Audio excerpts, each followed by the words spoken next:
अन्नजालाचे महत्त्व पटवून देण्यासाठी कवीने दिलेली 2 उदाहरणे. माणूस कडीला कडी जोडून साखळी तयार करतो, अनेक धागे जोडून कोळी जाळे विणतो. चुकीचे विधान शोधा. अ. मधली कडी तुटली तरी संपूर्ण साखळी कायम राहते. निसर्ग नारायणाने महाजाल निर्माण केले. कोळी आपले जाळे स्वकष्टाने विणतो. कोणत्याच प्राण्याची माणसाने हत्या करू नये. उत्तर आहे मधली कडी तुटली तरी संपूर्ण साखळी कायम राहते. आ. अन्नजालातील प्राणीजाती नष्ट झाल्यास ते क्षीण होते. कोळ्याच्या जाळ्यातील काही धागे तुटले तरी काही बिघडत नाही. एक प्राणीजात नष्ट झाली तर अन्नसाखळी तुटते.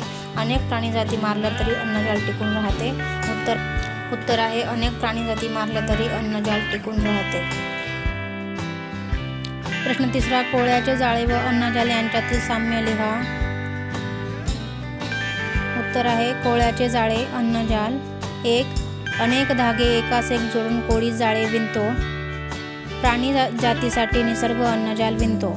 2. अनेक धागे तुटले तरी जाळे कायम राहते. कित्येक प्राणीजाती लोपल्या तरी अन्नजाल टिकून राहते. प्रश्न 4. खालील कृतीचा घटनेचा परिणाम लिहा. मानवाने प्राण्यांना मारले तर. उत्तर आहे मानवाने प्राण्यांना मारले तर अन्नजाल क्षीण होईल आणि काही काळानंतर हळूहळू संपूर्ण अन्नजाल तुटून जाईल. प्रश्न 5.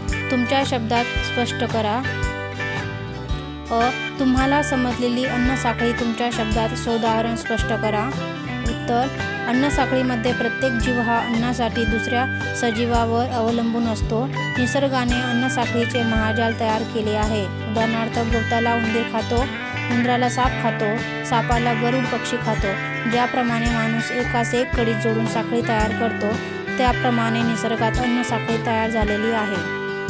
आ. कवितेच्या आधारे जीवो जीवनम हे सुवचन स्पष्ट करा.